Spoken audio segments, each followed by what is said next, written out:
Welcome to our pathways academy. আগের দিন আমরা ক্লাস 12 সেমিস্টার 3 এর ডিফারেন্টলি অ্যাবেল্ড চাইল্ড পড়েছিলাম। তার আমরা মিনিং জেনেছি, কনসেপ্ট জেনেছি এবং ক্লাসিফিকেশন জেনেছি যে যারা এই রকম শিশু তাদেরকে আমরা কয় ভাগে ভাগ করি, এবং আমরা এটাও জেনেছিলাম যে এই শিশুদের কি কি বলা হয়, কিভাবে ডাকা হয় এবং এদের কিভাবে শিক্ষা দেওয়া হয়। এবার আমরা আজকে জানবো যে এদের ক্লাসিফিকেশনগুলো চলো দেখে নিয়ে আর একবার একটু মেমোরাইজ করে নিই যে আমাদের ক্লাসিফিকেশনগুলো কি ছিল। প্রথমে ছিল হচ্ছে ফিজিক্যাল ডিসএবিলিটি, মানে আমরা বলেছিলাম যে অঙ্গ প্রত্যঙ্গ যেগুলো আমাদের খারাপ হয়ে যায়, যে সব শিশু যারা কাজ করতে পারে না। তারপরে ছিল ভিজুয়াল ইম্পায়ারমেন্ট, যারা চোখে দেখতে পায় না, হিয়ারিং ইম্পায়ারমেন্ট, যারা কানে শুনতে পায় না, ইন্টেলেকচুয়াল, যারা হচ্ছে তোমাদের সোশ্যালি কোনো কাজ ওরা অ্যাডজাস্ট করতে তাদের সমস্যা হয়, লার্নিং ডিসএবিলিটি, যাদের পড়া করে খুব পড়েই যায় কিন্তু তাদের মাথায় থাকে না বা তারা পড়তে চায় না একই জিনিস বারবার। আর লাস্ট পড়েছিলাম যে অটিজম স্পেকট্রিয়াম ডিসঅর্ডার। এরা কি, এরা বারবার তোমার হচ্ছে একই কথা বারবার আওড়ে চলে। এগুলো হচ্ছে আমাদের ডিফারেন্টলি অ্যাবেল্ড চাইল্ডের ক্লাসিফিকেশন বা শ্রেণীবিভাগ। এবার এগুলোতে আমরা জানলাম, সংক্ষেপে জানলাম যে এগুলো কি ধরনের, এগুলো অক্ষমতা। এবার চলো আমরা একটু ডিটেলসে যাব যে এগুলো কি ধরনের অক্ষমতা, এদের বৈশিষ্ট্য এবং উদাহরণ। তাহলে প্রথমেই দেখো আমাদের আছে ফিজিক্যাল ডিসএবিলিটি। দেখো লিখেছি যেসব শিশুর চলাফেরা বা শারীরিক কাজকর্মে অসুবিধা হয়, যেসব শিশুরা হাঁটতে চলতে পারে না, তারপরে হাত দিয়ে কোনো কাজ করতে পারে না, শারীরিক অঙ্গের অক্ষমতা যেটাকে বলা হয় সেটাই হচ্ছে ফিজিক্যাল ডিসএবিলিটি বা শারীরিক প্রতিবন্ধকতা। এই শিশুরা বুদ্ধিগতভাবে স্বাভাবিক হতেই পারে, এরা কিন্তু আমাদের মতোই সমান নর্মাল বাচ্চা। কখনোই জানবে যে এরা কিন্তু কখনো অন্যান্য বাচ্চাদের থেকে আলাদা নয়। আমাদেরকে এটা সবসময় মাথায় রাখতে হবে। আমরা যেমন, আমাদের যেমন শারীরিক মানসিক স্থিতিগত পরিস্থিতি এক, তাদেরও কিন্তু এক। হ্যাঁ, তাদের ছোটখাটো সমস্যা রয়েছে কিন্তু তারাও কিন্তু সমান আমাদের মতোই। এই যে এই শিশুরা বুদ্ধিগত দিক থেকে স্বাভাবিক হতে পারে কিন্তু শারীরিক সীমাবদ্ধতার জন্য এদের বিশেষ সহায়তা প্রয়োজন হয়। উদাহরণ হিসেবে আমরা কি বলতে পারি, হুইল চেয়ার ব্যবহারকারী শিশু। এই যে দেখো ছবিতে দেখা যাচ্ছে যে হুইল চেয়ারে একটা শিশু বসে আছে, কিন্তু সে সেম স্কুল সেম ক্লাসরুমই ব্যবহার করছে যেটা আমরা ব্যবহার করে থাকি, তাই তো? তাদেরও কিন্তু পড়াশোনার জন্য আমাদের এই স্কুল ব্যবস্থাটা সেমই রয়েছে। সেকেন্ড চলে আসি চলো ভিজুয়াল ইম্পেয়ারমেন্ট বা দৃষ্টি প্রতিবন্ধকতা, মানে আমরা যাকে বলা হয় সহজ ভাষায় অন্ধত্ব। তো যেসব শিশুরা আংশিক বা সম্পূর্ণভাবে দৃষ্টিহীন বা দৃষ্টিশক্তি নেই।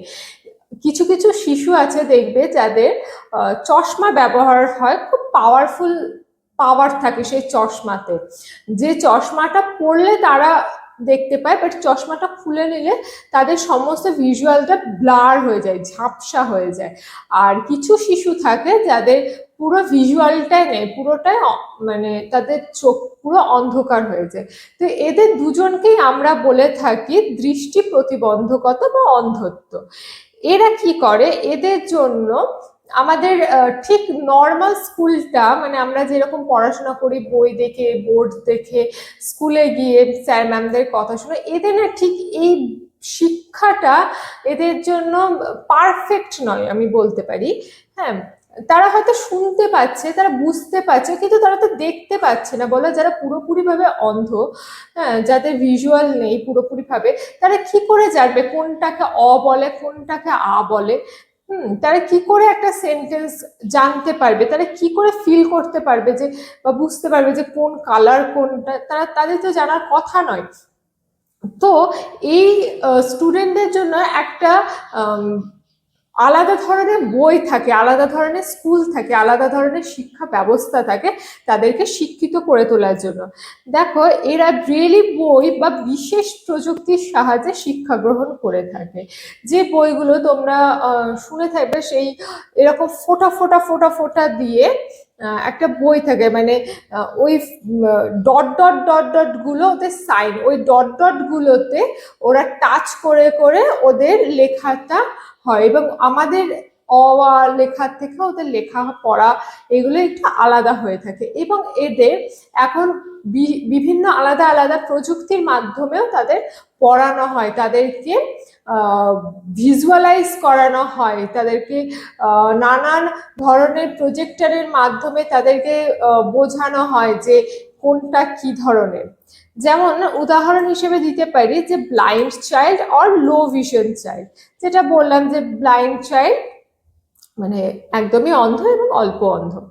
তারপরে চলো দেখছি হিয়ারিং এম্পাওয়ারমেন্ট বা শ্রবণ প্রতিবন্ধকতা, যারা কানে অল্প শোনে বা একদমই যাদের শোনা যায় না। তো যেসব শিশুদের শুনতে সমস্যা হয়, এইসব শিশুদের হিয়ারিং সাইন ল্যাঙ্গুয়েজ বা হিয়ারিং এইড ব্যবহার করে যোগাযোগ করা হয়। সাইন ল্যাঙ্গুয়েজ মানে ধরো এটাকে ওয়ান বা আই বলছে, এটাকে এল বলছে, এই রকম করে আলাদা আলাদা সাইন ল্যাঙ্গুয়েজ, যেটা হাতের মাধ্যমে এইভাবে বলে সেগুলোর মাধ্যমে তাদেরকে পড়ানো হয় বা তাদের কথোপকথন করানো হয়। বা এবার যারা অল্প শোনে তাদেরকে তাদের কানে একটা হিয়ারিং এইড ব্যবহার করা হয়। দেখো এই বাচ্চাটা পড়ে আছে, এই যে যাদের ধরো 90% তাদের শোনার ক্ষমতা নাই, কিন্তু 10% আছে, 10% সম্ভাবনা আছে যে তারা এইরকম যন্ত্র ব্যবহার করলে তারা শুনতে পাবে। সেই সব শিশুদের এই রকম যন্ত্র ব্যবহার করে তাদের শুনতে দেওয়া হয়।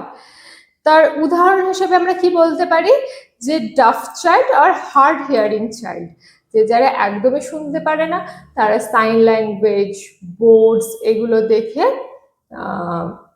ছবি দেখে তারা পড়াশোনা করে, এবং হেয়ারিং এর যারা ব্যবহার করে তারা তো শুনতে পায়। তো এটাও কিন্তু একটা প্রতিবন্ধকতার মধ্যেই পড়ছে, একটা ডিসএবিলিটির মধ্যেই পড়ছে। নেক্সট চলো দেখে নিই ইন্টেলেকচুয়াল ডিসএবিলিটি বা বুদ্ধিবৃত্তিক প্রতিবন্ধকতা। এটা কি? শেখা, চিন্তা ও দৈনন্দিন কাজকর্মে গড়ের তুলনায় এদের অসুবিধা হয়। এদের শেখার গতি তুলনামূলকভাবে ধীর হয় এবং অতিরিক্ত সহায়তার প্রয়োজন হয়। মানে ধরো একজন বাচ্চা খুব স্লোতে ও শিখছে, মানে আমি যদি একটা বানান পড়তে দিই ওকে, সে অনেকক্ষণ টাইম নিয়ে ওটা অ কি আ কি ওটা দন্তের ন না মধ্যের ন, ওটা দন্তের স না পেটকাটা মধ্যের ন স না তালবের স, এইগুলো খুব ভেবে চিনতে ও পড়ে। হয়তো একটা লাইন পড়তে একটা নর্মাল সুস্থ বাচ্চার যদি 1 মিনিট বা 1.5 মিনিট টাইম লাগে, ও হয়তো 5 মিনিট ধরে ওই লাইনটাই পড়ছে। ওরা একটু স্লো লার্নার হয়, খুব আস্তে আস্তে ধীরে ধীরে তারা শিখে। হ্যাঁ, তারা ধীরে ধীরে এগোয়। তার মানে এটা নয় যে তারা পড়াশোনা করতে পারে না বা তাদের পড়ায় মন বসে না, হ্যাঁ এটা নয়, তারা খুব স্লো লার্নার হয়, খুব ধীরে ধীরে শেখে। উদাহরণ হচ্ছে মাইল্ড ইন্টেলেকচুয়াল ডিসেবিলিটি এবং ডাউন সিনড্রোম, মানে তারা খুব আস্তে ধীরে হালকা ভাবে কাজ করে। যেমন ওদের এইটুকু বুঝতে অসুবিধা হয়, আমি যদি ওদেরকে দেখাই যে 2+2 4 হয়, ওই 5+5 10 হয়, হ্যাঁ এইটুকু শিখতে ওদের খুব সমস্যা হয়। বা ধরো যে আমি যদি দেখাই যে 5+2 7 হয় এবং 3+4 এটাও 7 হয়, হ্যাঁ এই দুটো ওরা বুঝতে অনেক টাইম লাগে যে 5+2ও 7, আবার 3+4ও 7 হয়, হ্যাঁ এই দুটো ওদের মাথায় ঢুকতে অনেক সময় লাগে। বা ধর আমি যদি একটা বিয়োগ করাচ্ছি, যে এখানে 1 আছে আর এখানে 4 আছে, এখানে 2 আছে, এখানে 8 আছে। এবার এখানে আমাদেরকে যে আমরা যদি বিয়োগ করি তাহলে এখানে কি হবে, যে এখানে 1 আছে, তার মানে এখানে কেটে আমাদেরকে কি ধরতে হয়, 11 ধরতে হয়। 11 থেকে 4 কে বাদ দিতে হয়, এবং এই একটা এই 8-এর সাথে এসে যোগ হয়, তাই তো, দিয়ে 8-এর এখানে 9 থেকে আবার 12কে বাদ দিতে হয়। এই যে এখান থেকে নিয়ে এসে এদেরকে ক্যারি করে তারপরে পড়ানো, এই জিনিসগুলো ওরা বুঝতে চায় না, বা ওরা খুব আস্তে বোঝে, বা অনেকদিন করতে করতে করতে করতে তারপরে তারা এসে সেটা বুঝতে পারে। তো এদেরকে ইন্টেলেকচুয়াল ডিসএবিলিটি বলা হয়। তারপরে চলো দেখে নি লার্নিং ডিসএবিলিটি বা শিক্ষণগত প্রতিবন্ধকতা কাকে বলছে।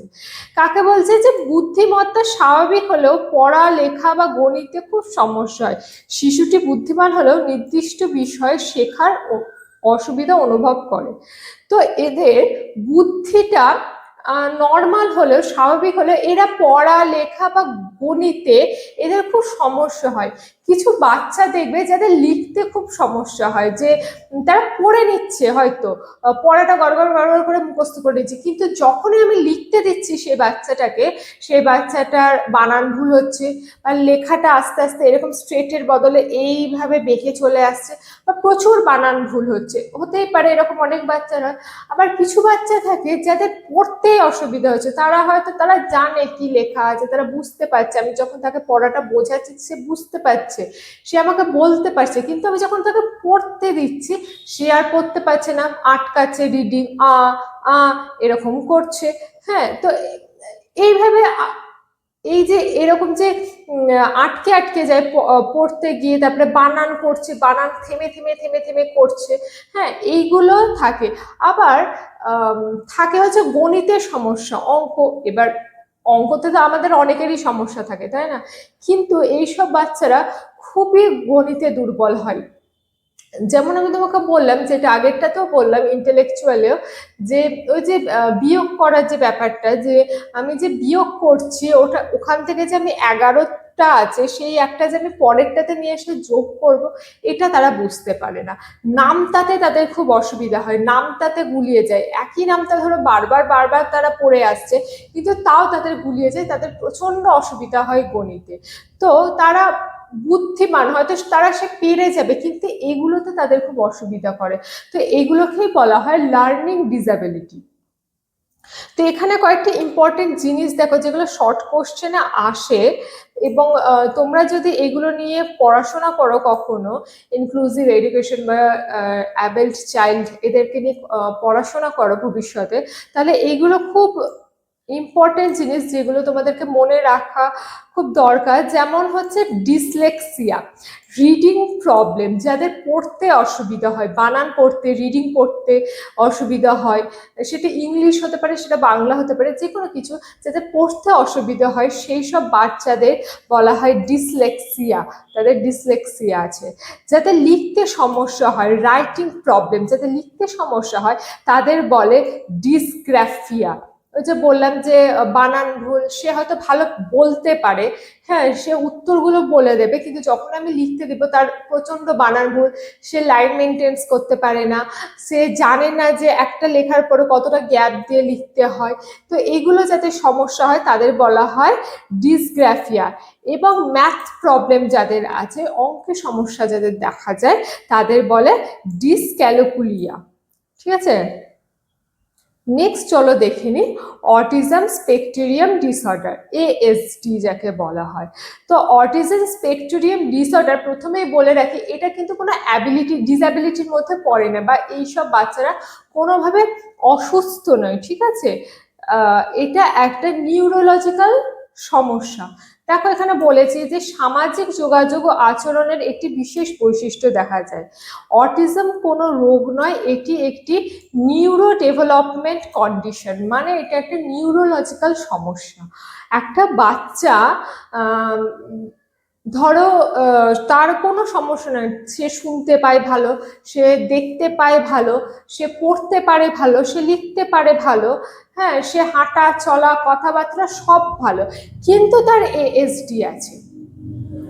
ঠিক আছে, তো এটাও আমরা একটা অ্যাডাল্ট চাইল্ডের মধ্যে ধরি, কিন্তু এটা কখনোই কোনো রোগ নয়, এটা বাচ্চাদের থাকতেই পারে, এটা একটা নিউরো ডেভেলপমেন্ট কন্ডিশন। তো এইসব জিনিস কাদের মধ্যে দেখা যায়, দেখো যেসব বাচ্চারা আই কন্ট্যাক্ট কম করে, হয়তো এমন কিছু বাচ্চা আছে যারা হয়তো আমি পড়াচ্ছি, ঠিক আছে, সামনে পড়াচ্ছি, সে আমার এরকম ফেস টু ফেস দেখবে না, আমি হয়তো পড়ে আছি, সে এরকম এরকম হয়তো পড়াটা বলছে, বাট তার চোখটাই দিকে, তার চোখটাই দিকে, আমি যদি ওকে বলি যে তুমি আমার দিকে দেখো, সে এরকম কিন্তু তাকাবে না, সে এরকম ভাবে তাকাবে।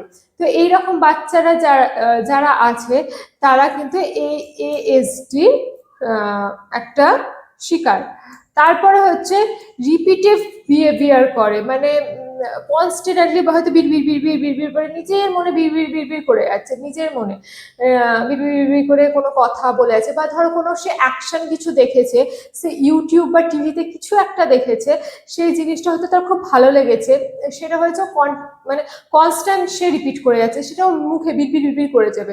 বা ধরো সে একটা কিছু করেছে, তার সেটা ভালো লেগেছে, মানে হয়তো বাড়ির কোনো বড় কেউ একটা কাজ করেছে বা একটা কথা বলেছে, তার সেটা খুব ভালো লেগেছে, ও কনস্ট্যান্ট ওই কাজটাই বারবার বারবার করে করে যাবে, কারণ তার ওটা ভালো লেগেছে।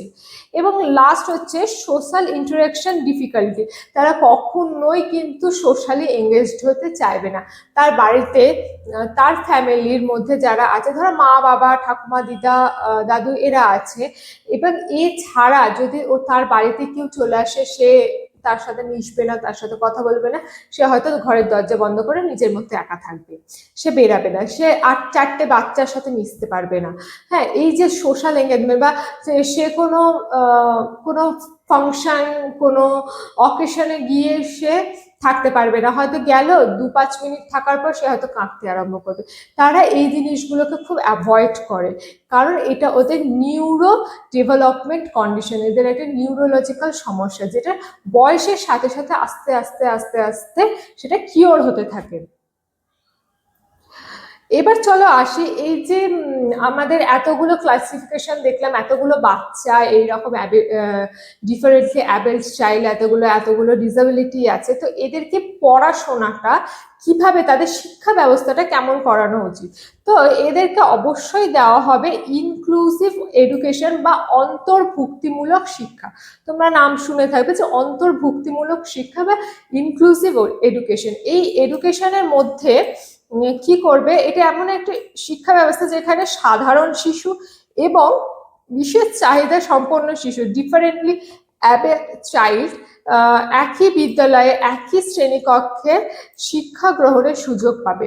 তোমাদেরকে আগের দিনে আমি বললাম যে এইসব শিক্ষা ব্যবস্থা, ধরো স্কুলের মধ্যে আমরা যে স্কুলে পড়েছি, আমরা যে হাই স্কুলে পড়েছি, আমরা যেরকম নর্মালি গিয়ে স্কুল ব্যাগ করে নিয়ে গিয়ে ক্লাসের মধ্যে বসে ম্যামদের সাথে পড়াশোনা করেছি, স্যার ম্যামদের সাথে ব্ল্যাকবোর্ড দেখে, যেভাবে সেম এই বাচ্চাগুলো কিন্তু গিয়ে পড়াশোনা করতে পারে, তাদের জন্য আলাদা কোনো স্কুল বা আলাদা কোনো শিক্ষা ব্যবস্থা দেওয়ার দরকার নেই। তারা সোশ্যালি প্রত্যেকটা বাচ্চার সাথে তারা মিশে খেলে ধুলে বড় হোক, পড়াশোনা করুক, শিক্ষা ব্যবস্থা গ্রহণ করুক, তবে তারা আরো বেশি ভাবে তারা গ্রো করবে পড়াশোনার ক্ষেত্রে। তো তাদেরকে কখনোই কিন্তু আমরা আলাদাভাবে দেখবো না, যে আমরা ঠিকঠাক আছি মানে আমরা নর্মাল, ওরা একটু তাদের শারীরিক অসুস্থ আছে বলে তারা একদম আলাদা। আমাদেরও তো বলো যে আমাদের তো শরীর খারাপ হয়, আমাদেরও তো জ্বর হয়, কাশি হয়, সর্দি হয়, পেটে ব্যথা হয়, হাতে ব্যথা হয়, হয়তো পায়ে ব্যথা হয়, কিন্তু তা বলে কি আমাদের ওই একটুখানি শরীর খারাপের জন্য আমরা কি সমাজ থেকে আলাদা হয়ে যাবো? আমরা কি আলাদা শিশুদের মধ্যে, আলাদা মানুষের মধ্যে পড়বো? নয় তো, আমাদেরও শরীর খারাপ হয়, তেমনি ওদের ওটা শরীর খারাপ, আমাদেরটা টেম্পোরারি হয়, ওদেরটা পারমানেন্ট, এইটুকুই গ্যাপ, তাছাড়া কিন্তু আর কিছু নয়। তো আমরাও যেমন নর্মাল, ওরাও নর্মাল, একটুখানি পার্থক্য থাকে, তার মানে এই না যে তাদেরকে আমরা পুরোপুরি আলাদা করে দেখব, তাদের কিছু ডিসেবিলিটির জন্য তাদেরকে নিচু করে দেখব, কখনোই কিন্তু সেটা করা উচিত নয়, কখনো সেরকম কিছু করবে না। তো এই শিক্ষা ব্যবস্থা করার পেছনে, ইনক্লুসিভ এডুকেশনটা দেওয়ার পিছনে উদ্দেশ্য হচ্ছে যে সমানভাবে সুযোগ দেওয়া, কখনোই যে ছেলেটা ভালো শারীরিক মানসিক দিক থেকে ভালো, তাকে সবসময় অপরচুনিটি দেওয়া হবে। কিন্তু যে ছেলেটা হুইল চেয়ারে বসে বা যে ছেলেটা অল্প শুনতে পারে বা কানে হিয়ারিং এড দিয়ে সে পড়াশোনা করে, তাকে কম ভাবে এটা কিন্তু কখনোই উচিত নয়। হতেই পারে সে হুইল চেয়ারে বসে আছে, কিন্তু অন্য ছেলেটার সাথে সে তো অনেক বেশি বুদ্ধিমান হতেই পারে। হতেই পারে সে একটা ম্যাথ অন্য একটা ছেলে যদি 2 মিনিটে কমপ্লিট করে, সে 1 মিনিটে কমপ্লিট করে দিতেই পারে, হতে পারে না? সেই জন্য সবাইকেই সমানভাবে সুযোগ দেওয়া উচিত। 2 হচ্ছে বিশেষ শিক্ষা সামগ্রী ব্যবহার করে। এই যে বললাম, যারা ভিজুয়াল ডিসেবিলিটি যাদের আছে, তাদেরকে ফিল করানোর জন্য, তাদেরকে টাচ কোনটা কিরকম দেওয়ার জন্য তাদেরকে কোন এমন কিছু কি বলবো জিনিস দেওয়া দরকার, যেগুলোকে তারা টাচ করে বুঝতে পারবে যে আচ্ছা এটা এরকম। আমি একটা পেপার দিলাম, সে পেপারটাও টাচ করে বলবে আচ্ছা এটা হচ্ছে পেপার। আমি ধরো একটা পেন দিলাম, তাকে টাচ করে বলবে যে এই দেখো এটা হচ্ছে পেন।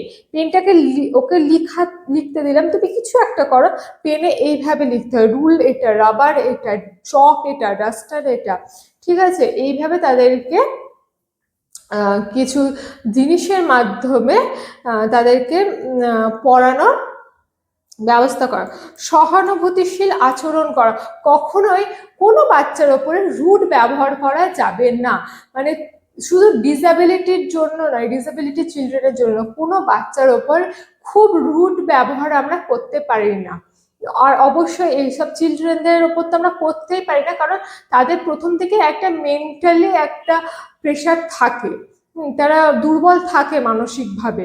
তো তাদের ওপর আমি কখনোই চেঁচিয়ে বকে তাদেরকে অপমান করে আমি কথা বলতে পারি না। আমাদের মধ্যে সবসময় একটা পোলাইট ব্যাপার থাকবে তাদেরকে বোঝানো, তাদেরকে কথা বলার জন্য। এবং ইনক্লুসিভ ক্লাসরুম তৈরি করে। ইনক্লুসিভ ক্লাসরুম মানে একটা নর্মাল বাচ্চার জন্য যা যা থাকবে, একটা বিশেষ চাহিদা সম্পন্ন বাচ্চার জন্য সেম জিনিসগুলো থাকবে, যার জন্য সে পড়াশোনাটা খুব স্মুথলি এগিয়ে নিয়ে যেতে পারে। তো এবার কনক্লুশনে দেখো, আমরা বলেছি যে every child is unique, understand, accept and support them. মানে প্রতিটা শিশুই অনন্য, তাদেরকে বুঝুন, তাদেরকে সহায়তা করুন এবং গ্রহণ করুন। তাই তো আমাদের প্রত্যেকটা শিশুই আমাদের কাছে খুব স্পেশাল। তো তারা কি স্টেটের মধ্যে আছে সেটাকে অ্যাকসেপ্ট করুন। আপনার বাড়িতে যদি কোনো বাচ্চা বা তোমাদের সাথে কোনো ভাই বোন যদি এই রকম কোনো ডিসেবিলিটির মধ্যে পড়ে, তাদের মেন্টাল স্টেটকে বোঝার চেষ্টা করুন, তাদেরকে বোঝার চেষ্টা করুন এবং তাদেরকে সেইভাবে মেনে নিন। এমন নয় যে সে অন্যরকম মানে তাকে একটু অন্যভাবে ট্রিটমেন্ট করতে হবে, একদমই না। তাকে নর্মাল ট্রিটমেন্ট করুন, 4টে বাচ্চার মতো, সেটাও আপনারা দেখুন, তাকেও সেম ভাবে দেখুন। তোমাদের 2টো ভাই বোন যদি সেরকম হয়, তাকেও সেম ভাই বোনদের মতোই দেখুন, তাই তো? তো এদেরকে সেইভাবে নর্মালি তোমরা অ্যাকসেপ্ট করতে শেখো। তো তোমাদের এই টপিকটা কেমন লাগলো অবশ্যই তোমরা আমাকে কমেন্ট করে জানাবে। এবং আমাদের এই রকম নতুন নতুন এবং ইজি কনসেপ্ট বোঝার জন্য তোমরা আমাদের পাথওয়েজ একাডেমির ফেসবুক এবং ইউটিউব পেজকে অবশ্যই ফলো এবং সাবস্ক্রাইব করতে ভুলো না। Thank you.